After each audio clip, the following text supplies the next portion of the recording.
صراط الذين أنعمت عليهم غير المغضوب عليهم ولا الضالين. آمين. بسم الله الرحمن الرحيم. ألف لام ميم.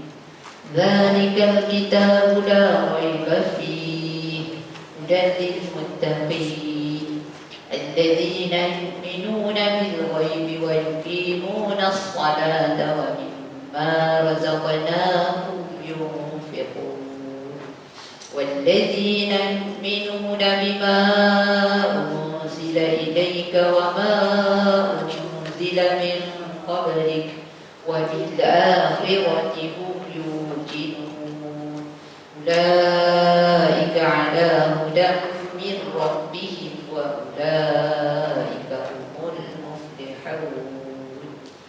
الله لا إله إلا هو الحي القيوم لا تأخذه سنة ولا نوم له ما في السماوات وما في الأرض من ذا الذي يشفع عنده إلا بإذنه يعلم ما بين أيديهم وما خلفهم ولا يحيطون بشيء من علمه إلا بما شاء وسع كرسيه السماوات والأرض ولا يؤوده حفظهما وهو العلي العظيم. لا إكراه في الدين قد تبين الرشد من الغي فمن يكفر بالطاغوت ويؤمن بالله فقد استمسك بالعروة الوثقى لا انفصام لها والله سميع عليم. الله ولي الذين آمنوا يخرجهم من الظلمات إلى النور والذين كفروا أولياؤهم الطاغوت يخرجونهم من النور إلى الظلمات أولئك أصحاب النار هم فيها خالدون. لله ما في السماوات وما في الأرض وإن تبدوا ما في أنفسكم أو تخفوه يحاسبكم به الله فيغفر لمن يشاء ويعذب من يشاء والله على كل شيء قدير.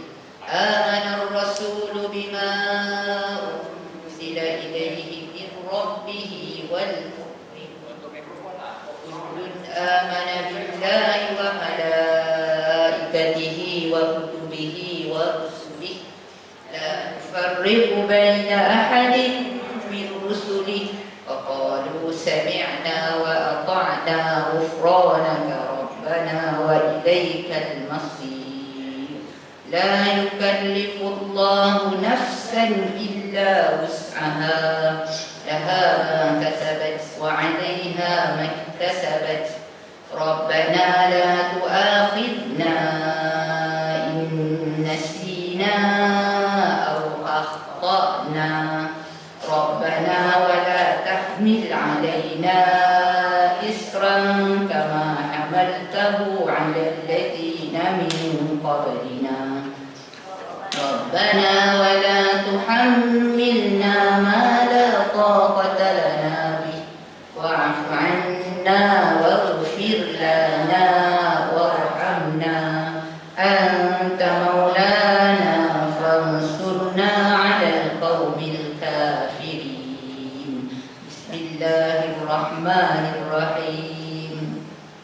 قل هو الله أحد الله الصمد لم يلد ولم يولد ولم يكن له كفوا أحد. بسم الله الرحمن الرحيم. قل أعوذ برب الفلق فلق من شر ما خلق ومن شر غاسق إذا وقب ومن شر النفاثات في العقد ومن شر حاسد إذا حسد. بسم الله الرحمن الرحيم. قل أعوذ برب الناس ملك الناس إله الناس من شر الوسواس الخناس الذي يوسوس في صدور الناس من الجنة والناس. أصبحنا وأصبح الملك لله والحمد لله لا شريك له لا إله إلا هو وإليه النشور. أصبحنا على فطرة الإسلام وكلمة الإخلاص وعلى دين نبينا محمد صلى الله عليه وسلم وعلى ملة أبينا إبراهيم حنيفا وما كان من المشركين. اللهم إني أصبحت منك في نعمة وعافية وستر فأتم علي نعمتك وعافيتك وسترك في الدنيا والآخرة. اللهم ما أصبح بي من نعمة أو بأحد من خلقك فمنك وحدك لا شريك لك فلك الحمد ولك الشكر. يا ربي لك الحمد كما ينبغي لجلال وجهك وعظيم سلطانك. رضيت بالله ربا وبالإسلام دينا وبمحمد نبيا ورسولا. سبحان الله وبحمده عدد خلقه ورضا نفسه وزنة عرشه ومداد كلماته. بسم الله الذي لا يضر مع اسمه شيء في الأرض ولا في السماء وهو السميع العليم. اللهم إنا نعوذ بك من أن نشرك بك شيئا نعلمه ونستغفرك لما لا نعلم. أعوذ بكلمات الله التامات من شر ما خلق. اللهم إني أعوذ بك من الهم والحزن وأعوذ بك من العجز والكسل وأعوذ بك من الجبن والبخل وأعوذ بك من غلبة الدين وقهر الرجال. اللهم عافني في بدني. اللهم عافني في سمعي. اللهم عافني في بصري. اللهم إني أعوذ بك من الكفر والفقر. اللهم إني أعوذ بك من عذاب القبر. لا إله إلا أنت. اللهم أنت ربي لا إله إلا أنت خلقتني وأنا عبدك وأنا على عهدك ووعدك ما استطعت. أعوذ بك من شر ما صنعت. أبوء لك بنعمتك علي وأبوء بذنبي فاغفر لي فإنه لا يغفر الذنوب إلا أنت. أستغفر الله الذي لا إله إلا الله هو الحي القيوم وأتوب إليه سبحانك اللهم وبحمدك أشهد أن لا إله إلا أنت أستغفرك وأتوب إليك. اللهم صل على سيدنا محمد عبدك ونبيك ورسولك النبي الأمي وعلى آله وصحبه وسلم تسليما عدد ما أحاط به علمك وخط به قلمك وأحصاه كتابك. وارض اللهم عن ساداتنا أبي بكر وعمر وعثمان وعلي وعن الصحابة أجمعين وعن التابعين وتابعهم بإحسان إلى يوم الدين. سبحان ربك رب العزة عما يصفون وسلام على المرسلين والحمد لله رب العالمين. قل اللهم مالك الملك تؤتي الملك من تشاء وتنزع الملك ممن تشاء وتعز من تشاء وتذل من تشاء بيدك الخير إنك على كل شيء قدير. تولج الليل في النهار وتولج النهار في الليل وتخرج الحي من الميت وتخرج الميت من الحي وترزق من تشاء بغير حساب. أعوذ بالله من الشيطان الرجيم. بسم الله الرحمن الرحيم. الحمد لله رب العالمين حمدا يوافي نعمه ويكافئ مزيدا. يا ربنا لك الحمد كما ينبغي لجلال وجهك الكريم وعظيم سلطانك. اللهم صل على سيدنا محمد وعلى آله وصحبه أجمعين. اللهم إنا نسألك لسانا رطبا بذكرك وقلبا مفعما بشكرك وبدنا هينا لينا بطاعتك.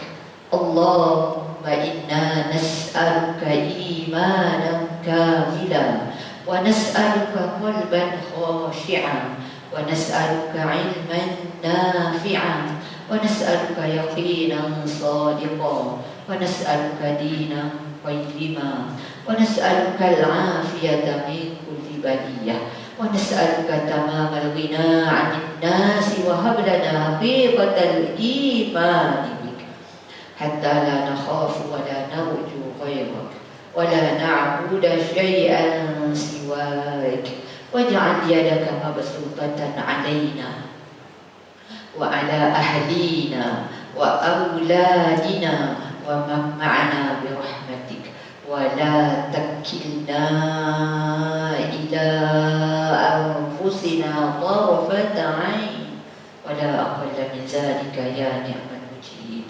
اللهم إن هذا إقبال نهارك وإدبار ليلك وأصوات دعائك فاغفر لنا فاغفر لنا فاغفر لنا. اللهم إنك تعلم أن هذه القلوب قد اجتمعت على محبتك والتقت على طاعتك وتوحدت على دعوتك وتعهدت على نصرة شريعتك فوسك اللهم رابطتها فوسك اللهم رابطتها فوسك اللهم رابطتها وأدم ودها واهدها سبلها واملأها بنورك الذي لا يخبو واشرح صدورها بفيض الإيمان بك.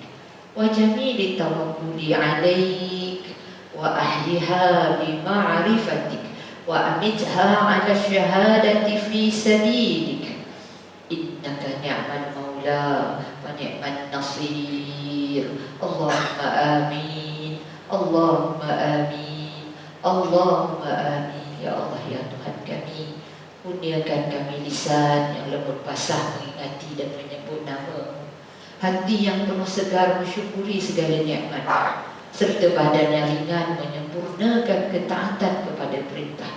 Ya Allah, kurniakan kami iman yang sempurna, hati yang khusyuk, ilmu yang berguna, keyakinan yang benar-benar mantap. Ya Allah, kurniakan kami din, yakni cara hidup dan jitu dan ukul. Selamatkan kami ya Allah dari segala mara bahaya dan petaka. Kami mohon ya Allah kecukupan yang tidak sampai kami terpaksa meminta kepada orang lain. Berikan kami ya Allah iman yang sebenarnya, sehingga kami tidak lagi menyekutukanmu ya Allah. Berikan rahmat kepada kami, keluarga dan juga anak-anak kami, serta sesiapa sahaja yang bersama-sama dengan kami. Janganlah ya Allah kau biarkan nasib kami ditentukan oleh diri kami sendiri, walaupun kadar sekelip mata atau kadar masa yang lebih pendek dan yang lebih cepat dari itu. Ya Allah, ini menjelangnya waktu siangmu dan berlalunya waktu malam, kami terus memohon kepadamu ya Allah. Ampunilah dosa-dosa kami, ampunilah dosa-dosa kami, ampunilah dosa-dosa kami. Ya Allah, Engkau mengetahui bahawa hati-hati ini telah berkumpul kerana mengasihi-Mu, bertemu untuk mematuhi perintah, bersatu memikul beban dakwah. Hati-hati ini telah mengikat janji setia untuk mendaulat dan menyokong syariat. Maka eratkanlah ya Allah kan ikatannya, eratkanlah ya Allah kan ikatannya, eratkanlah ya Allah kan ikatannya. Kekalkan kemesraan antara hati-hati ini akan jalannya yang sebenar. Penuhkan hati ini ya Allah dengan cahaya Rabbani yang tidak pernah kunjung malam. Lapangkan hati-hati ini ya Allah dengan limpahan iman, keyakinan dan keindahan tawakal kepada-Mu. Hidup suburkan hati-hati ini ya Allah dengan ma'rifah, yakni pengetahuan yang sebenar tentang. Jika Kau takdirkan kami mati ya Allah, jika Kau takdirkan kami mati ya Allah, jika Kau takdirkan kami mati ya Allah, maka matikan pemilik hati-hati ini sebagai para syuhada dalam perjuangan menegakkan agama. Engkaulah sebaik-baik sandaran dan sebaik-baik penolong. Ya Allah, perkenankan permintaan kami ini. Allahumma ghfir lana, ya Allah ampunkan kami, walil mu'minina wal mu'minat, dan ampunkan juga lelaki dan perempuan yang beriman, wal muslimina wal muslimat, ampunkan juga ya Allah lelaki dan perempuan Islam. Wa alif baina qulubina, dan satukan hati-hati kami ya Allah. Wa aslih zata bainina, dan perbaikilah hubungan antara kami. Wansurna, dan bantulah kami, tolonglah kami, menangkan kami adalah aduwika, terhadap musuhmu, wa aduwina, dan musuh kami. Allahumma ya Allah, a'izzal Islam, muliakan Islam, wal muslimin, dan orang-orang Islam. Allahumma ya Allah, azillah syirka, hinakan syirik, wal musyrikin, dan mereka yang syirik. Allahumma ya Allah, unsur, bantulah, tolonglah, menangkanlah ya Allah ikhwana dan muslimin, saudara-saudara kami yang muslim, fi kulli makan, pada semua tempat, wa fi kulli zaman, pada semua zaman, wa fi kulli waqt, dan pada semua masa. Allahumma ya Allah, unsur, bantulah, tolonglah, menangkanlah ya Allah ikhwana dan muslimin, saudara-saudara kami yang muslim, wal mujahidin, dan para pejuang, wal mustad'afin, dan mereka yang lemah, fi Palestin. Allahumma ya Allah, Inna sesungguhnya kami, naj'aluka kami letakkan engkau ya Allah, kami jadikan engkau ya Allah, fi nuhuri di batang leher a'daina musuh-musuh kami, wa na'udzubika dan kami mohon berlindung denganmu ya Allah, min syururihim daripada semua kejahatan-kejahatan mereka. Allahumma ya Allah, badid syamlahu hancurkan kumpulan mereka, wa farriq jam'ahum pecahkan pakatan mereka, wa syaddid kalimatahum leburkan ya Allah pendirian mereka, wa zalzil aqdamahum dan musnahkan langkah-langkah mereka, memusnahkan semua langkah-langkah Zionis Israel dan sekutu-sekutunya untuk membunuh dan menghalau saudara-saudara kami dari bumi Palestin. Wasallit alaihim kalban min kilabik. Ya Allah, mencengkamkan anjing-anjingmu kepada mereka. Ya Maha, wahai Allah yang Maha memaksa. Ya Jabbar, wahai Allah yang Maha perkasa. Ya Muttaqi, wahai Allah yang Maha membalas. Ya Allah, ya Allah, ya Allahumma ya munzilal kitab, wahai Allah, wahai yang menurunkan kitab, wa ya mujriyas sahab, wahai yang menggerakkan awan, wa ya hazimal ahzab, wahai yang menemaskan tentera ahzab. Ihzibhum, kalahkan mereka ya Allah. Ihzibhum, hancurkan Zionis Israel dan sekutu-sekutunya ya Allah. Ihzibhum, musnahkan, hancurkan Zionis Israel dan sekutu-sekutunya dan juga sesiapa sahaja yang memusuhi Islam. Wansurna alaihim, wansurna alaihim, wansurna alaihim, dan berilah kemenangan, pertolongan dan bantuan kepada kami umat Islam di dunia ini, berhadapan dengan semua musuh-musuhmu ya Allah. Berilah pertolongan kepada saudara-saudara kami di bumi Palestin yang berhadapan dengan Zionis Israel. Amin, amin, amin ya Rabbal Alamin. Alhamdulillah, alhamdulillah wa bihi nasta'in. Pada Allah kita mohon pertolongan dan kepada Allah nastaghfir, dan kepada Allah kita mohon keampunan. Syukur pada Allah kesempatan pada pagi ini kita dapat bertemu sekali lagi dan mengambil manfaat majlis ilmu untuk sama-sama berdoa, berzikir al-ma'thurat. Alhamdulillah kita sampai di awal bulan Rajab. Allahumma barik lana fi Rajabin wa Sya'bana wa ballighna Ramadan. Ya Allah, berkatilah kami di bulan Rajab ini, dan berkatilah kami di bulan Sya'ban nanti, dan sampaikanlah kami pada bulan Ramadan. Amin, amin ya Rabbal Alamin. InsyaAllah pagi ini kita terus kepada menyambung buku kita. Seingat saya bulan lepas habis dah Iktidal dan juga doa kunut tu pun dah selesai.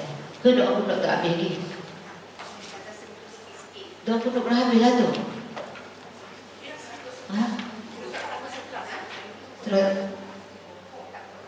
Rokok dah. Iktidal tu dah habis pula. Di depan iktidal tu dia ada masukkan doa kunut tu.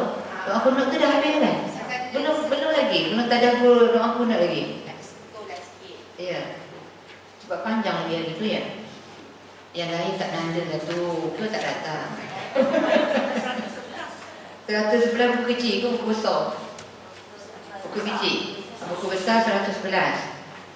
Ya. Okey. Semua dah ada buku. Kalau siapa tak ada buku hari tu, saya ada bawa lagi hari ni. Buku kecil ada, buku tebal ada. Buku tebal 100 lebih. 100.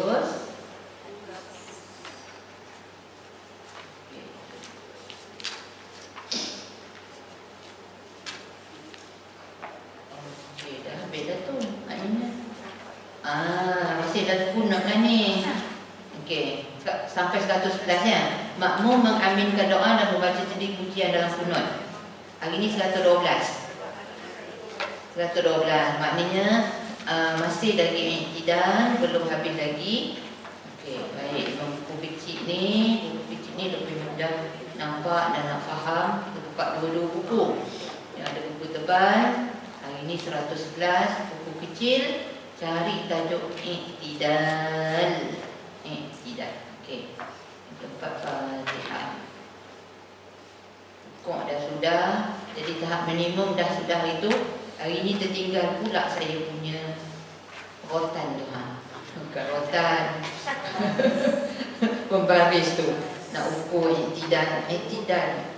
I'tidal, cara nak dapat yang sempurna kita dah tunjuk. Mula-mula angkat kepala, sebut Allah, sebut Sami Allah tu semua dah sudah. Okey. Ni pun dah sudah. Sampai kunutnya belum ni. Kunut ni baru sikit. Lepas tu saya tengok panjang lagi. Maka saya kata next pula. Ya, gitu kan. Okey, kita habiskan kunut ni.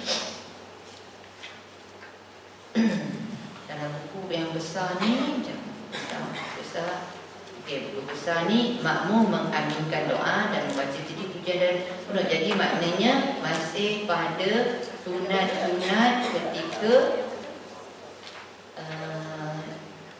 ni sunat dalam ni. Okey. Doa kunut yang ni, okey. Boleh. Itu dah tengok satu-satu maksud dia kan. Dan saya pun dah beritahu dah yang ni satu persatu kita tadabbur. Okey, alhamdulillah, mudah-mudahan kita mengambil manfaat, terutamanya walakal hamdu ala ma qadait. Apa juga berlaku sungguhnya alhamdulillah. Itu kita dah sebut. Okey. Sampai 4.2 ni rasanya. Ya, 4.2 ni. Makmum dan orang yang solat seorang membaca perlahan dan menggunakan ganti nama aku atau saya. Ini tahulah ni. Pada 5 doa ini. Ya, ada 5 doa kunut ni. Ada 5 di awal, 1 di hujung. Tahu tak tahu hari tu? Dah nak recall sebulan yang lalu punya, jenuh juga tu Ustaz. Okey, 5. Okey, ada 5. Okey, lepas tu kita solat seorang-seorang, kita baca perlahan je ni. Ya Allah, ini firman hadis. Waktu berjemaah, yang ni kita amin aja. Imam akan ganti saya kepada kami. Itu dia nak sebut situ. Makmum dan orang solat seorang baca ni dengan ganti nama saya. Ni saya tadi. Okey. Imam akan baca kuat dengan kadar kurang daripada kuat baca Fatihah dan surah dengan ganti nama kami. Ini pun dah sudah pun dah. Dah belum. Macam dah macam belum, tak apalah, ulang lagi. Okey. Okey.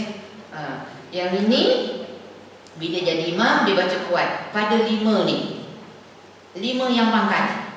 Lepas tu diam pula dia.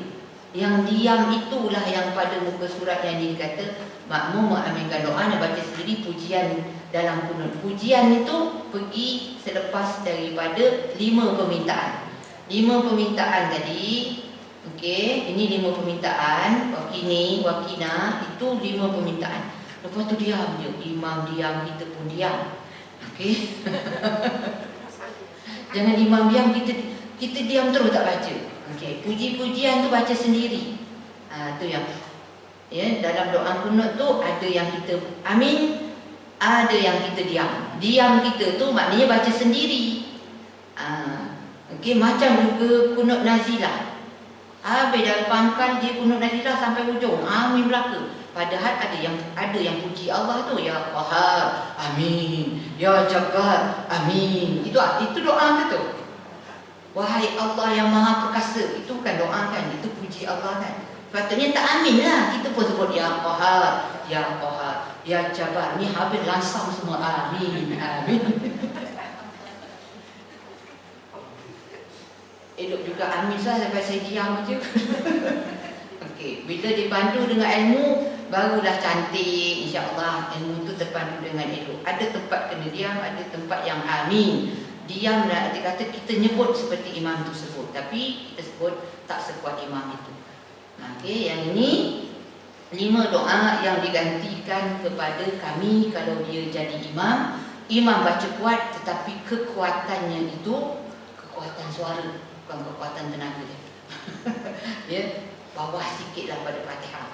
Jadi dia kena faham lah tu, walaupun dia pakai mikrofon, masa Fatihah tu mungkin volume dia certain volume dia punya tarik, tapi bila doa kunut tu reduce sikit. Ya, ini yang dalam kitab murni sebut, bukan saya sebut. Kitab murni, ya. Okey, angkat tangan kita tu dengan menghalakan tapak tangan ke langit. Bukan, ini macam dah sudah, macam dah tak kan. Jadi kita dah tahu ni. Okey, skip. Okey, tak sapu muka. Okey. Okey, makmum mengaminkan doa dan membaca sendiri. Inilah 4.6 ni lah. 4.6 dekat buku tebal tadi. Sekarang ni kat buku kecil 4.6. Kat buku tebal tadi ayat dia ni. Pendapat yang as-sahih menyatakan bahawa makmum mengaminkan. Dia sebut as-sahih. Bila sebut as-sahih memang boleh diguna pakai. Betul lah yang kita buat selama ni. Ya, makmum mengaminkan doa dalam kunut kerana apa? Ittiba. Ittiba. Apa maksud ittiba? Mengikut. Mengikut sahabat mengaminkan ketika Nabi doa kunut. Seperti mana diriwayatkan oleh Abu Dawud dengan sanad yang hasan ataupun separuh kata sahih. Ucapan amin itu dijaharkan seperti mana ketika mengaminkan bacaan selepas waladhdallin. Amin. Ini dia. Ni dalam buku tebal dibuat bentuk ayat sebab dia mengambil sebiji-sebiji daripada murni. Dalam buku kecil tu yang kita tengok ni lebih mudah faham, disebut je. Dia tak bagi sandaran dia apa. Jadi dua-dua ni boleh diikut. Ya, buku kecil ni diambil daripada buku yang tebal dalam bentuk ayat yang mudah. Okey. Makmum mengaminkan doa dan membaca sendiri pujian. Jadi kena faham yang mana doa yang 5 itu, ni di pangkal 5 ni, 5 doa dan pujian dia bermula fa innaka taqdi wa la yuqadha 'alaik. Okey, ini doa. Innahu la yadhillu man la yazillu mawalin wa la ya'izzu man 'adad. Tabarakta rabbana wa ta'alai wa lakal hamdu 'ala ma qadait. Itu kita baca bukan dalam hati, berlafaz tapi tidak kuat. Kalau makmum dia tak boleh dengar kunut imam tu, maka mikrofon kong ke ataupun makmum suara dia perlahan benar ke, maka walaupun kita solat dengan dia, kita boleh baca. Sebab no point kita diam, no point nak amin sebab tak dengar. Ya, itu dia kata kalau makmum tak mendengar kunut imam, maka makmum membaca sendiri kunut itu. Membaca salawah kepada Nabi di penghujung kunut, dia adalah satu sunat ab'ad yang asing daripada kunut. Macam kita belum sampai lagi tahiyat, ya. Sampai tahiyat nanti kita akan tunjuk mana dia bacaan tahiyat itu yang wajib. Tahiyat yang wajib mana? Selepas tu disambung apa? Lepas tu disambung apa? Macam tu. Jadi bila kita boleh memecah-mecahkan begitu, bermakna kita faham dalam solat kita ni satu persatu tu, ini hukum dia apa, ini hukum dia apa, barulah dikatakan sempurna. Ya, kalau kita selama ni baca je, ini tahapnya apa, rokok macam ni, apa hukum dia, rokok tahap macam ni yang saya tunjuk dah lepas, semua dah kata saya buat itu rokok lah, tapi itu apa hukum dia, dah berpindah nak jawab. Jadi kesempurnaannya tu dipertikai sebab tidak dengan ilmu. Okey, jadi kita menjurus untuk kita menyempurnakan. Memang kita buat dah semua tu, ya, alhamdulillah, cuma nak diasing-asingkan sebagai kesempurnaan daripada ilmu, ya, bukan main ikut-ikutan. Jadi baca selawat lepas habis doa kunut ni ada baca selawat. Dia itu sunat ab'ad yang asing, bukan termasuk dalam diri kunut itu. Okey, baik. Ini yang kita nak betul ni, menyempurnakan sebutan setiap huruf dan tanda bacaan. Jadi wasallallahu ya, wasallallahu la tak panjang. Ya, la ni tak panjang kerana asalnya memang ada alif kat situ. Alif maksurah nama dia. Tapi selepas dia hamzah wasal ni, maka alif maksurah tu tak ada kursi. Terus disambung. Wasallallahu. Bila menyambung la ini dua harakat tebal. Wasallallahu. Kenapa tebal? Kerana sebelum dia baris atas. Wasallallahu ala la dua harakat. Muhammad wajibul gunnah. Nak berhenti pun boleh. Muhammad. Jadi qalqalah kat situ. Kalau sambung maka tanwin bertemu dengan waw. Wasallallahu ala Muhammadin wa ala alihi. Ni ada mad silah siwah kat sini. Alihi wa ashabihi wasallam. Okey, wasallallahu ala. Kenapa tak letak sayyidina? Boleh ke letak? Itu dah sebut ya. Ya, Nabi kata dalam solat kau kena taat aku. Ya. Nabi kata dalam solat taat aku. Aku suruh macam ni ikut. Saya nak beradab pada Rasul, nak mengagungkan dia. Itu timbullah kata-kata dalam buku tebal tu, muka surat berapa? Saya tak ingat muka surat berapa, dan buku tebal tu tulis mana lebih aula, taat Nabi ke atau beradab pada Nabi. Itu jawapannya. Okey. Makruh memanjangkan kunut dengan lafaz-lafaz yang tidak disyariatkan. Dah habis dah. Alhamdulillah. Okey, maksudnya walhamdulillahirabbil alamin. Tak ada. Okey, maka tak payahlah kita buat. Itu ada yang tanyakan bila kakak yang sama panjat bukit dengan saya. Ada sedikit panjat bukit. Saya panjat bukit setiap pagi juga. Tapi bila ada kelas saya tak ada panjat bukit. Bukit ada lain. Ada pilihan habis kunut ni, jadi kita pergi pada rukun solat yang ketujuh. Ya, sebab kita dari awal lagi tu memang kita decide tengok satu persatu. Macam ada tempat yang panggil saya untuk beberapa slot, saya akan pecah-pecahkan dulu. Minggu ni dia ambil rukun qauli je, minggu depan fi'li, lepas tu dia buat praktikal ramai-ramai. Dia ada 3 slot je. Yang macam ni kita memang betul-betul kelas kita, jadi kita ambil tengok kita tengok sikit. Yang dia orang tu express, kita tak adalah express sangat. Okay. Baik, buku tebal, tengok dekat buku tebal tajuk sujud. Okey, kita baca sikit, ambil berkat daripada buku ni. Sujud.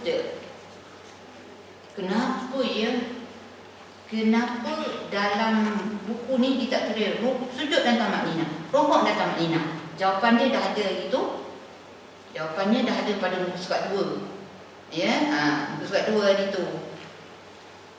Okey. Kita boleh sebut rukun solat sebagai 13, boleh sebut 14, boleh sebut 17, boleh sebut 18. Jadi itu sebab dia tak tulis sujud dan tamak nina. Memang tamak nina tu kena ada. Ya. Jadi bila dia tak tulis ini, bermakna Imam Nawawi ni dia nak kita faham boleh sebut 14, boleh 17, boleh 18. Kita dah ada dalam fikiran kita ni.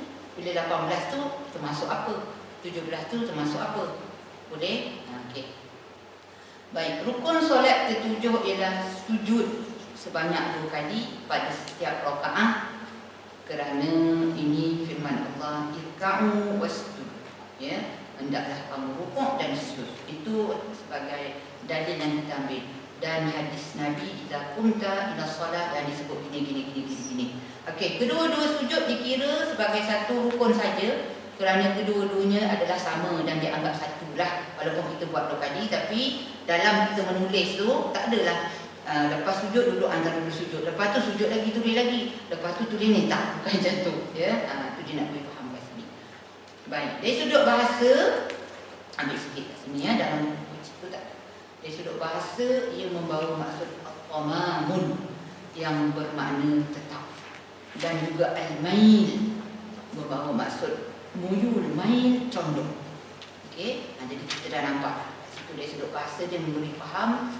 Ya, bila kita sujud itu satu ketetapan yang betul-betul berlaku kita punya dahi tunduk tetap ke bawah dan condong memang ke mulut, ya. Itu di sudut bahasa maksud as-sujud itu. Ada juga ulama yang katakan sujud membawa maksud al-khudu', maksudnya merendah diri, dan juga at-tazallul yang membawa maksud, ya, lawan tadi itu menghina diri, merendah diri. Bila dah sampai ke bawah itu, ya, sujud itu kita rasa terhina, ya. Yang kita kata muka yang selalu orang pandang mulia dan itulah yang dicantikkan setiap hari, tiba-tiba Allah kata kena sungkurkan. Itu khudu' dan juga tazallul maksud sujud. Itu untuk ilmu di sudut dapat bahasa. Dan sudut syarak pula, ya, dari sudut syarak yang kita nak tengok sekarang ini. Dalam buku ni, dalam buku tebal ni dia agak berterabur, kita nak mencari-cari, tak apa, kita ambil sikit baca, nanti kita tengok kecil agar kita lebih mudah. Dia pergi pada sujud yang minimum dulu, sekurang-kurangnya menyentuhkan sebahagian dahi secara terus tanpa berlapik ke tempat solatnya, seperti pembukaan bumi atau selainnya, kerana berdasarkan hadis Nabi, iza sajadta famamkin jaihat wala tanfur nukro. Apabila kamu sujud, ini hadis Nabi, ya. Masya Allah. Bila kamu sujud, maka hendaklah kamu tetapkan dahi kamu dan jangan kamu mematuk seperti satu patukan. Maknanya bila sebut tetap tu, sentuh betul-betul, bukan sentuh cecah-cecah saja. Patut angkat. Ini hadis Nabi, ya.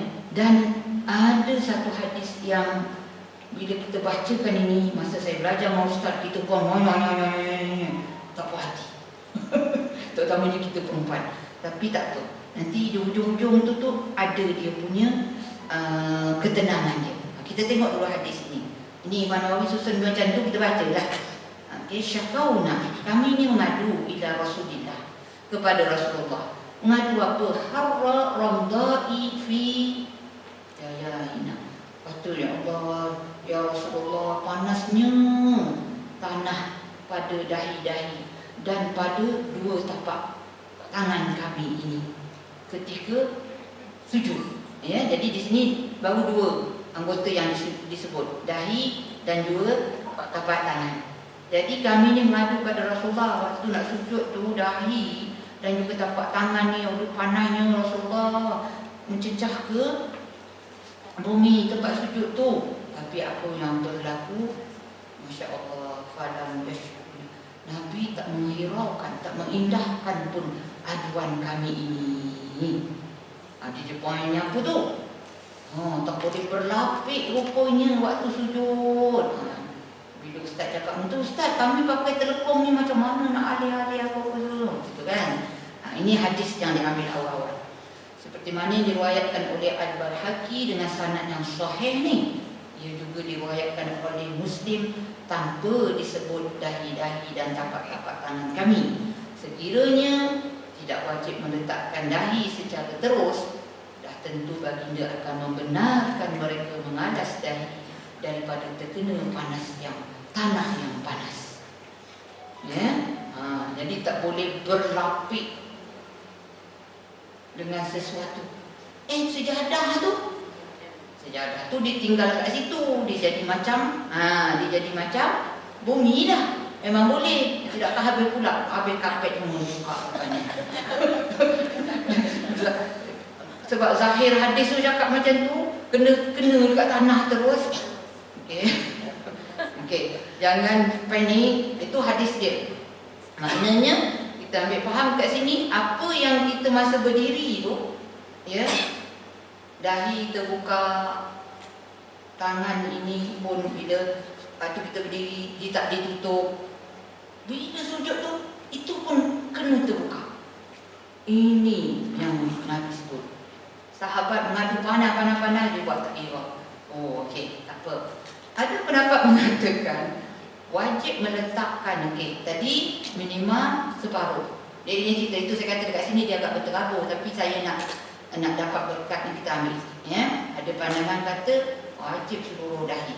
Manakala berdasarkan pendapat yang pertama tadi, yang dikata separuh tadi, meletak seluruh dahi hanyalah sunat. Yang pertama kata tadi separuh. Jadi bila dia kata ada pendapat kata seluruh, dia kata sebenarnya seluruh tu sunat je.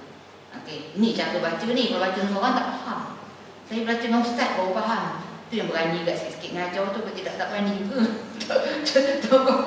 Tetapi jika menyentuhkan sebahagiannya sahaja, hukumnya adalah makruh dan solatnya sah kerana sudah dinamakan sebagai sujud. Nah, ini yang kedua tadi, yang kedua kata wajib seluruh. Jadi kalau saja-saja tak nak buat separuh, dia kata makruh. Yang pendapat pertama tadi kata sebenarnya seluruh itu sunat.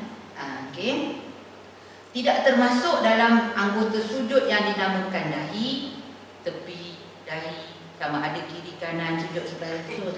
Yang cakap nama tu kan. Tu dia bahas dalam buku kecil tak bahas, ya. Dalam buku ni. Maka tak sahlah solat dengan meletakkan kedua-dua tepi dahi kiri dan kanan. Semanalah jadi hidupkan klik benar.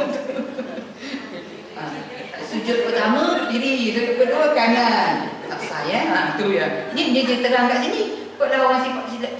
Kotlah orang rasa macam okey, dan tidak juga wajib meletak. Okey, sekiranya dia sujud di atas sesuatu yang bersambung. Ini poin dia.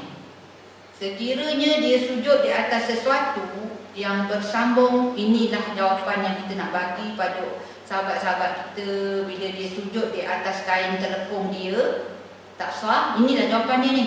Sekiranya dia sujud di atas sesuatu yang bersambung dengannya, contohnya seperti hujung lengan bajunya yang panjang, ya, panjang betul lengan baju dia. Dia sujud kat situ nanti waktu dia sujud. Tapi bila dia naik nanti, lengan baju tu ikut dia naik. Ya. Okey, kita baca habis ni. Seperti hujung lengan bajunya yang panjang atau serbannya, solatnya sah sekiranya sesuatu tu tadi, dengan baju dia tadi, serbannya itu tadi tidak bergerak mengikut pergerakannya waktu dia naik atas, kerana dia termasuk di dalam hukum sesuatu yang terpisah daripadanya. Itu ayat buku dia. Ayat yang mudah kita nak faham. Telepong saya, baju saya ni berjurai yang panjang, tangan baju ni berjurai panjang. Saya berdiri je kat situ kan. Saya kat situ. Masa saya sujud, saya boleh sujud atas tu. Kalau saya naik, dia kat situ. Tapi kalau saya naik, ikut saya naik, maka tak boleh. Itu disebut tadi tu, ayat tu kalau tak apa-apa nak faham, kita rasa boleh lah. Tapi disebut kat situ. Okay. Siapa yang ada buku, contoh-contoh sikit. Solatnya sah sekiranya sesuatu itu tidak bergerak mengikut pergerakannya. Okey. Baru sah. Tapi anda kata ikut kita, waktu kita pergi sujud atas dia, tak sah. Jadi kebanyakan telepon kita, memang telepon kita pun bukan kebanyakan. Waktu kita naik, dia ikut naik. Dia tak tu tinggal kat bawah tu. Inilah jawapannya. Dari dulu, dari kecil dulu, ya, atuk-atuk yang ajar kita solat dekat surau-surau, jangan sujud atas telepon tu, tak sah. Tapi dia tak mampu faham kat kita. Kenapa pula atuk ni tak bagi kita ni budak-budak kan? Tapi sekarang bila kita belajar baru kita faham. Jadi dengan ilmunya, benda tu boleh dia sujud kalau dia tu tak bergerak. Tapi kalau dia bergerak, tak boleh. Okey.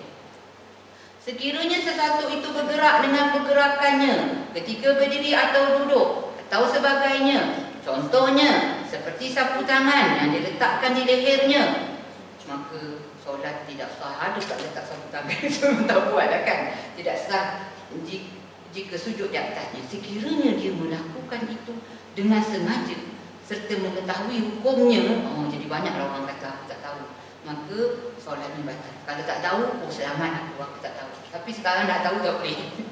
Sekiranya dia melakukannya kerana terlupa atau jahil, maka solatnya taklah batal dan hendaklah dia mengulangi semula sujudnya itu. Kalau teringatlah, kalau sampai sudah, tak apa dah lah. Sebab itu kena jahil dan terlupa, maka dimaafkan. Buat-buat lupa tak boleh. Okay. Jadi dapat jawapan ni. Jadi dapat jawapan yang kalau dia kata ulang balik sujud tu, maknanya okey, dia dah sujud okey. sujud. Bila dia sujud kali kedua tu, terlanggar ke jiran kain ke ni, dia kena sujud lagi sekali. Tengok, kalau jiran punya tak apa. Jiran punya kita sujud atas jiran tak apa. Dia kata diri dia tu punya. Jiran punya kadang kainnya labur sampai kita sujud atas dia. Itu tak apa. Jiran punya tak apa. Jiran dalam solat. Tak apa. Boleh tarik. Gerakan kita baru sekali. Jangan macam tu. Itu tak apa. Okey. Boleh kita tak payah ni, duduk je dia. Biar orang dia nak naikkan dia tahu. Aduh. Okey. Dari sudut hukum dia, orang punya kita duduk, kita sujud tak apa. Ya? Kalau kita sujud lama dia nak bangun biar dia. Kita pun terjongkit. Kita pun terjongkit. Okey. Sempat lagi busuk hati dalam solat. Tapi nak ceritanya yang kita punya. Okey. Baik, saya nak mencari sampai perkataan yang kita boleh lapik itu dengan telekung kita. Siapa? Tadi tak boleh, hadis pertama tadi tak boleh. Sekiranya mengerjakan solat dengan cara duduk, maka benda itu tidak bergerak mengikut pergerakannya. Sedangkan kalau dia bersolat dalam keadaan diri, maka benda itu akan bergerak dengan pergerakannya. Maka itu tidak membatalkan. Ini kalau duduk lain cerita, tidak bergerak. Untunglah orang solat tu yang duduk.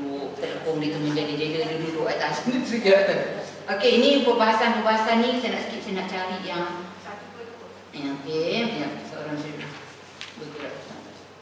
Okey, yang Nabi dalam selimut tu, itulah jawapannya. Saya meninggalkan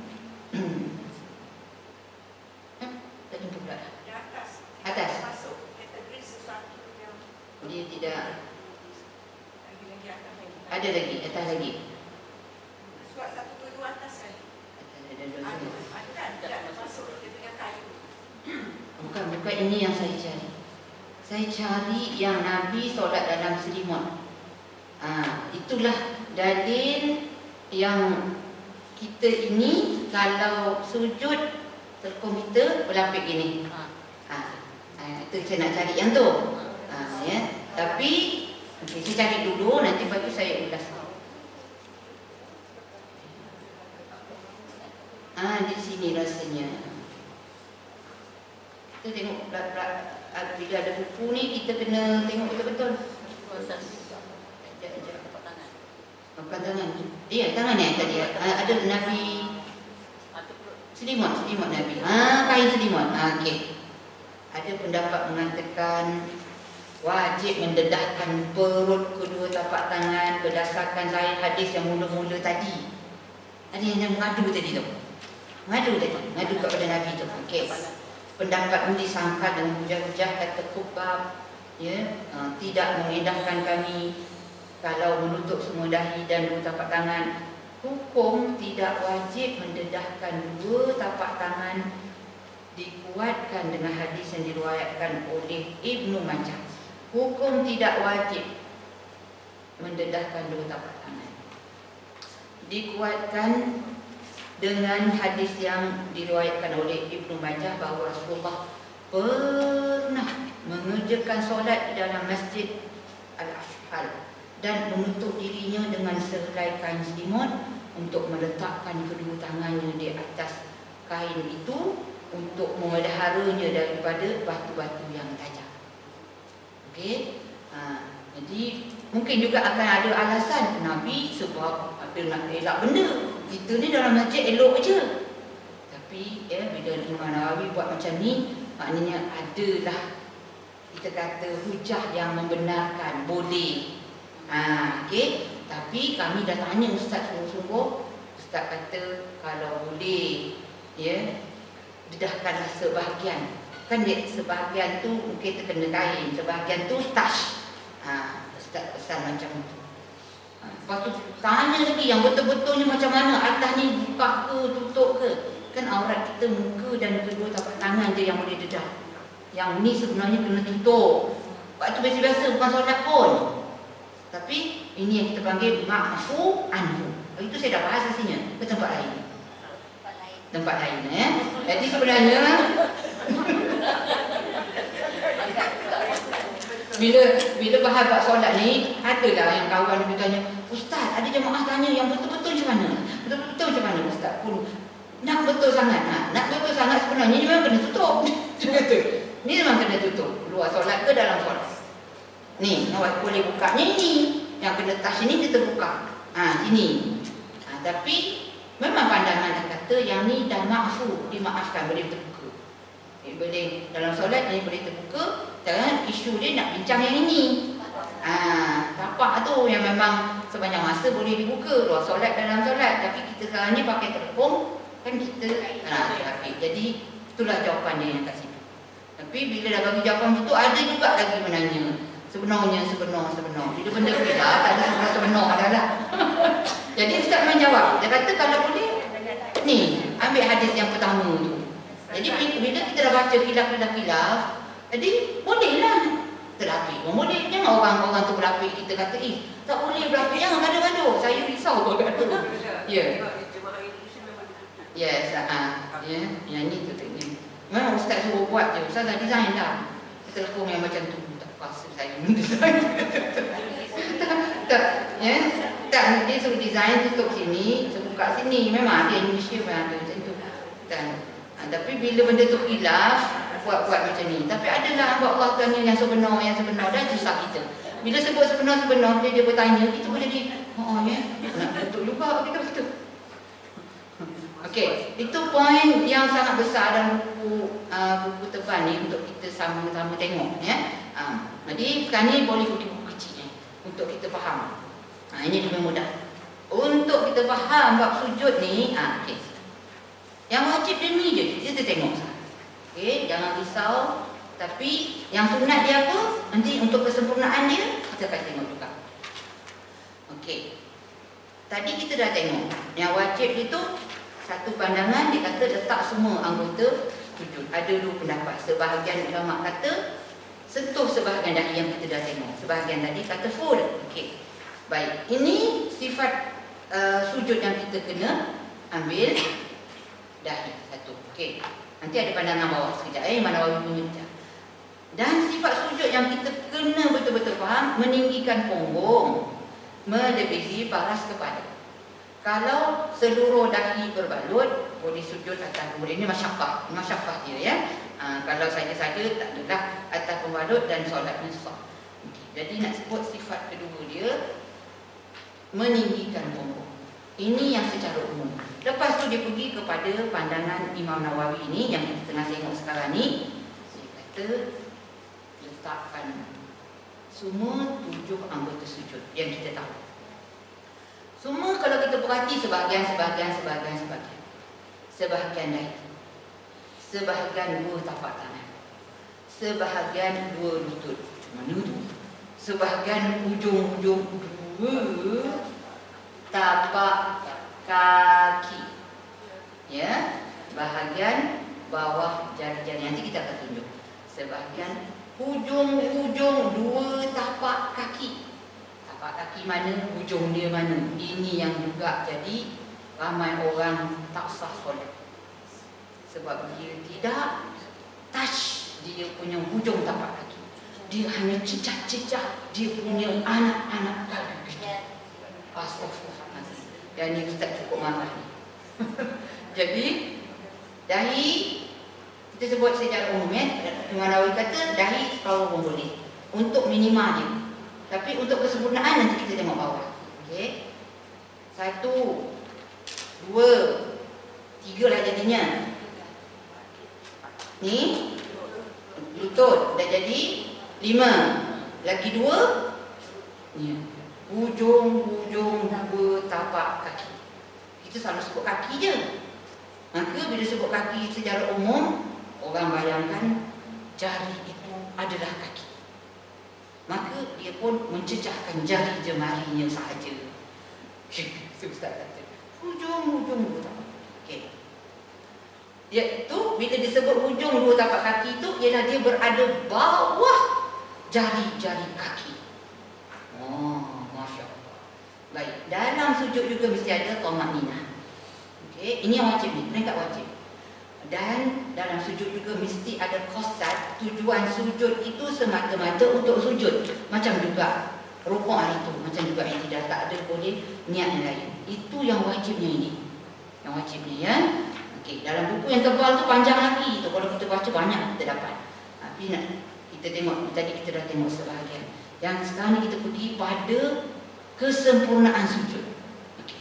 Sekejap ya, sebentar saya ingat. Meninggikan punggung. Maknanya sifat sujud tu punggung tu tinggi. Ya, kepala ke bawah. Jadi orang yang duduk atas kursi ke duduk atas apa-apa pun, dia pergi letak bantal ke apa-apa. Sujud gitu. Datang ke sifat sujud punggung tak ada. Jadi itu dalam buku tebal kata, no point letak benda untuk sebagai alas nak sujud. Kalau bontot dia tak tinggi. So andai kata dia boleh letak benda tu bontot dia memang tinggi, buatlah. Dalam buku tu, buku surat, dalam buku tebal kita cari. Saya pun tak ingat surat apa. Fauzan tu lah tak ingat lagi. Tak payah nanti kalau lupa kita pergi ya. Sehari kita pergi, habis yang ni ya. 128, lupa dah kat ni yang letak okey, kita tengok sama-sama. Puas hati sikit ke dia? Okey, 128 ya, 128. Jadi kalau ada orang bertegang leher, dia kata, tu sujud kena letak benda ni lah. Okey. Meninggikan punggung. Punggung dan sekelilingnya diangkat lebih tinggi. Kalau Ustaz ajar, siap lagi dia buat macam ni. Itu sebab dia tak nak ajar perempuan. Jika dia tepuk botol. Dan sekelilingnya diangkat lebih tinggi melebihi anggota badan atas, ya, atas daripada punggung pada pendapat yang al-asah kerana ittiba seperti mana riwayatkan. Okey, jika seseorang bersolat atas bantal, bukan kat ni. Ni sujud atas bantal. Sekiranya dia mampu sujud di atas bantal dengan menundukkan kepala melebihi paras punggungnya, maka wajib melakukannya secara mutamat kerana sifat sujud terhasil dengan cara itu. Kalau tak terhasil, maka tak wajib bersujud di atasnya kerana tidak ada makna sujud ketika itu. Boleh faham ayat dia tu? Tak boleh faham.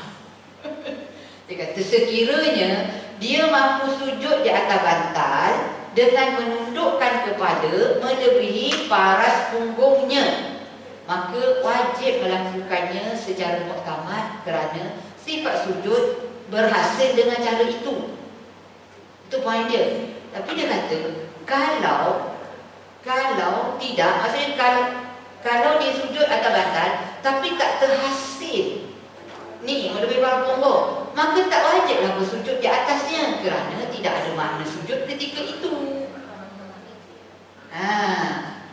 Dia kena bagi contoh juga. Macam kat ni duduk atas tu. Cuba kat ni sujud. Kat ni letak kepala kepala kat ni dekat tempat tu, dekat meja tu. Meja tu macam pergi bantal lah kan. Cuba kat ni tu. Ada ke punggung kat ni ternaik? Tak ada. Tapi dia kata boleh. Boleh tu. Tu lah kan kita yang cerita dia tu. Tak jadilah. Sebab ini cerita dia untuk menafikan orang yang kata sujud atas bantal tu kena buat juga. Kalau sujud macam bercecar. Nak cecah ada benda dia kata. Tapi buku ni dah jawab dah. Ya. Sebabnya sifat utama dia meninggi ni mesti itu dulu. Jadi sifat utama tak ada, tak payah letak dia kata. Cara dia. Okey. Jadi sebab ada orang bertegang leher. Dia kata kena letak bantal untuk sujud, letak sesuatu lah untuk sujud. Mungkin tak pernah jumpa kot. Okey. Jadi Imam Nawawi dah jawab lama dah ni. Dah lama dah dijawab. Tapi masih lagi orang yang nak bertegang-tegang leher. Tak apalah. Kalau dia kata nak letak, biar je nak letak. Nak sujud atas muka tu, biar je. Okey. Allah hai, dah terlangsung masa terlangsung dah. Saya ni lepas zuhur saya ada program. Masa ada, maghrib ada, syak dulu. Waktu saya bila mana saya rasa saya tidur mati. Astagfirullahaladzim. Jadi tak sempat nak sujud-sujud ni sempurna ni ha. Next lah boleh. Dah terlajak dah. Ya, minta maaf ya. Berat emergency pula hari ni ha. Sampai sunat-sunat sujud tu. Untuk kesempurnaan sujud. Jadi sekarang ni kita baru dapat 7. Tapi 7 tu nak betul-betul sempurna bagaimana? Cara letak mana nak turun dulu. Semua nanti. Ya, bermula daripada mana. Jadi buku kecil tu nanti buku surat 59. Buku tebal tu nanti pada sujud-sujud sunat-sunat tu lah. Buku kecil buku surat 59. Itu tebal lah. Buku kecil gini. Terus minat. Sampai tercacur lah buku tebal dengan buku kanipin pun tak perasan. Okey, minta maaf ya, saya kena break emergency ni. Okey. Alhamdulillah boleh datang. Kalau tidak kan kadang saya fikir kali nanti pindah kat sini sebab penuh sampai malam, tapi Allah lah yang beri kekuatannya tu. Ya. Sebab sekarang ni antara bukan kekangan, saya buka klinik. Salah doktor ke? Saya sejak petang buka klinik. Klinik Al-Fatihah, bukan klinik bagi orang ubat. Klinik Al-Fatihah. Saya bukan buka di Masjid Surau, saya buat di tempat terbuka, Taman Tasik Cempaka. Di mana Berbangi tu. Jadi anak-anak, mak-mak yang santai-santai tu sambil-sambil main, dek main sini. Sekolah dia jam berapa? Pandai baca Fatihah tak? Kita suruh pada awal kena macam tu. Dia membaca Fatihah, kita betulkan. Alhamdulillah maknya datang, bapaknya. Sebab orang macam tu tak sempat pergi masjid, kita lah kena keluar kat dia. Ya, jadi jemputlah, jomlah tolong saya. Ya, klinik Fatihah. Boleh buka kat sini, ada taman-taman boleh buka juga. Saya lepas sejam je, setiap hari sejam. 5.30 sampai 6.30. Datang bukan untuk ditasmek, tapi tolong saya dapatkan orang. Dapat orang untuk tasmek. Orang surau ni dah pandai saya ditasmek. Dia untuk nak belajar cara street dakwah kita bagi. Nak ajak orang. Ya. Surah Fatihah. Lepas tu ada dia kata, boleh tak tasmek saya punya tahiyat juga? Oh, best dah. Kita dah seronok. Dah macam nak. Kita buat banting tu klinik Fatihah aja, tapi dia nak. Kan maknanya orang ni kena didekati. Jadi siapa nak buat tu takkan seorang-seorang kan? Itulah. Okey. Jadi buatlah sama-sama kita buat kerja ni Yang baik semua daripada Allah, kelemahan pada kita, mudah-mudahan kita ada rezeki untuk bertemu bulan depan, insya-Allah ya. Lepas tu Ramadan mungkin cuti kan. Jadi kita tangguhkan dengan tasbih kafarah dan juga surah tu. Subhanallahumma wa bihamdihi asyhadu an la ilaha illa anta innal insana lafi khusr illa alladhina amanu wa amilus